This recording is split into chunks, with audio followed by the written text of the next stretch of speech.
What's going on, guys? Luca Pretolesi here, Studio DMI in Las Vegas. I'm with my friend Hardwell. Thank you to be with me today.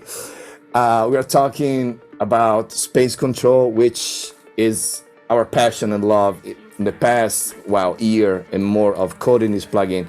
So we are so excited just to share a little bit of tip and tricks in our current use of the plugin. So just follow our conversation. So one interesting thought is Spacecontrol for production purpose or for mixing purpose. And if in my case, I'm only exposed to mixing and mastering, but in your case, how you think when you want to go wider or you want to place things virtually outside of the speakers, you do during the production phase or you're doing on the mixing phase? That's a really good question. I actually do both, but the most important thing is during the production stage. For example, if you use Serum as a VST instrument, you don't have a problem going out of phase. Well, sometimes, but you can adjust it. But if you go for like a Nexus or like an Omnisphere, you have to deal with the preset how it is, and it comes with a certain width. So to keep the full control, you have to use the phase limiter. You don't have to use it, but if you want to stay exactly into phase, you have to use Spacecontrol. And the best thing about Spacecontrol is you don't have to use any metering because it shows you exactly when you're going out of phase. So exactly. So it's a production decision. So when you are in a production mood, essentially you are placing things with a production mindset in a certain space. And the interesting fact to me with Spacecontrol is that you can think as a one single tool. So you can think as a one band if you want to create artificial side information from a mono source, but also you can treat a stereo source adjusting band with the bands certain parts. I like to think as almost like a tree sometimes, where I get kind of very, very wide on the lower mid range, and then on purpose I close and open again. So your process essentially is like I'm producing and already placing on the stereo field my instrument, my sounds. My approach is like I'm mixing how I can just like enhance the production, but also create a certain control of the side. I think what we had in the past with really amazing plugin back then to deal with stereo, it was only the fact that you need to constantly monitoring the side, make sure that it doesn't collapse in mono. So this is past, I think, with Spacecontrol. I don't feel the need anymore to constantly check the mono and the side only. So it feels more natural. yeah, definitely the side information. We never had a problem dealing with the mono thing. The only thing we have the problem with mono signal is if it translates to smaller speakers, especially in EDM, the kick and bass. Yeah. But even if I produce my tracks, I always have like two types of bass lines. One higher octave that I can push more in the stereo field, and one solid, let's say a sinus wave or a sub bass that's bouncing back and forth with the kick drum.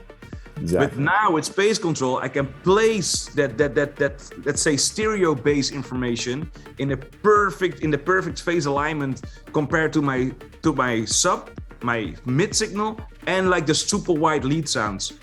Exactly, and the interesting fact is that having level per band, you cannot do multiple things with one plugin. So essentially, you can enhance, for example, the side on the upper octave of the bass. You can automate that to open and close, and eventually you can also make it essentially louder on that band or lower. So you have an opportunity to multiple action with just a single plugin. I remember like 3-4 years ago, to achieve kind of like the same or close to this result, you need to have a chain of plugins everyone's doing something, where now it's just like open one plugin and go.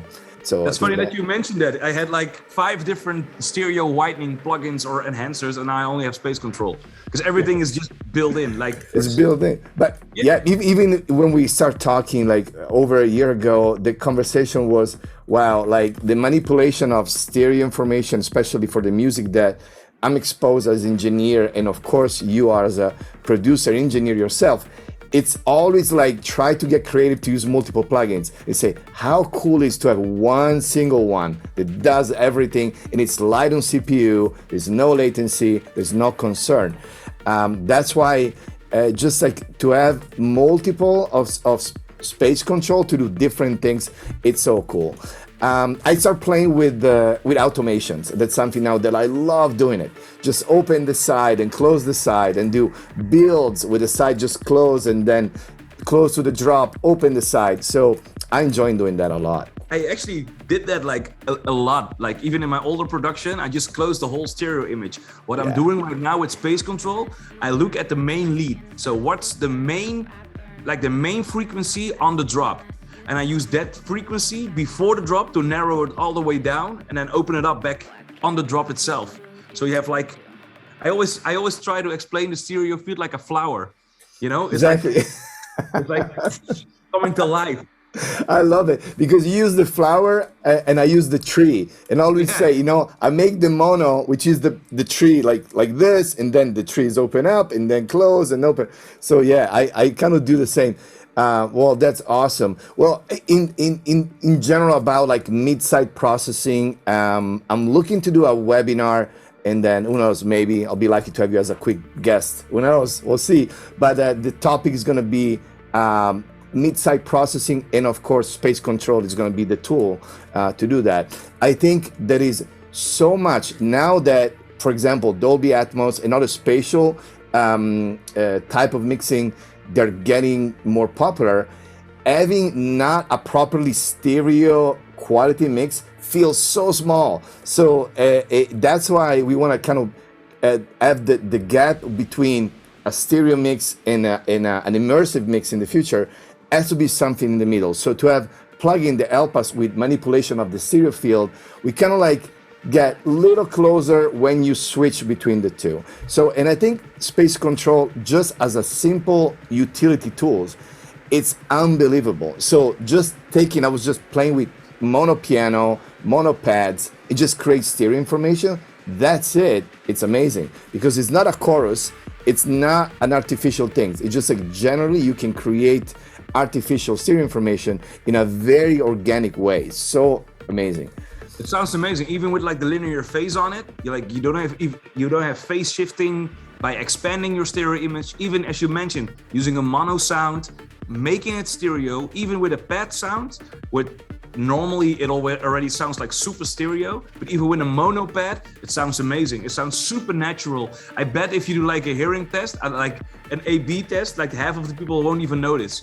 They don't notice, exactly. And the fact is the dry and wet, which is some question I had about the dry and wet.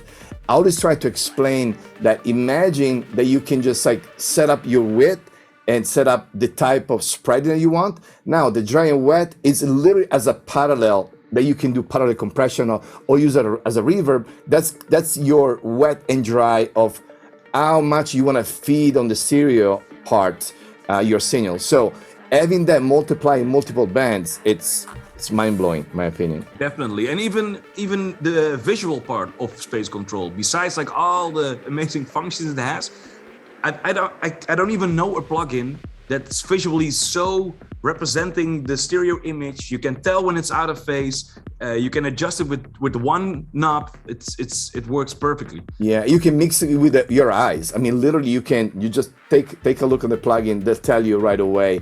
I remember during the coding process, I think you had a brilliant idea, simple, brilliant idea. Say we need to have a red line that tell us right away when we go out of phase. It's like yes, and that's, I think, was such a big improvement on the plugin.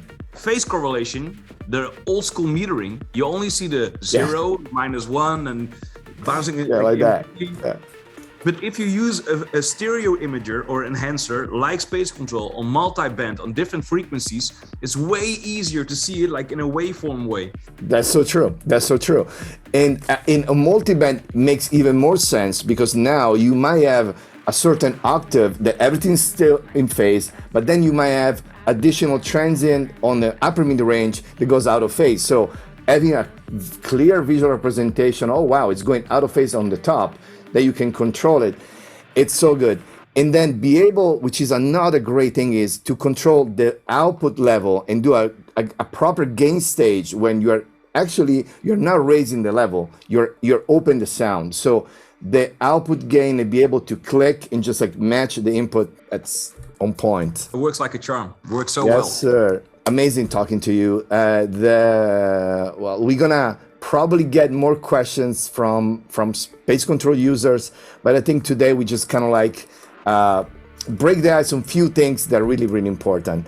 So I'm looking forward to see you again, my friend. Congrats. 100%. Amazing plugin. Thank you, man. We did it together. Yes, sir.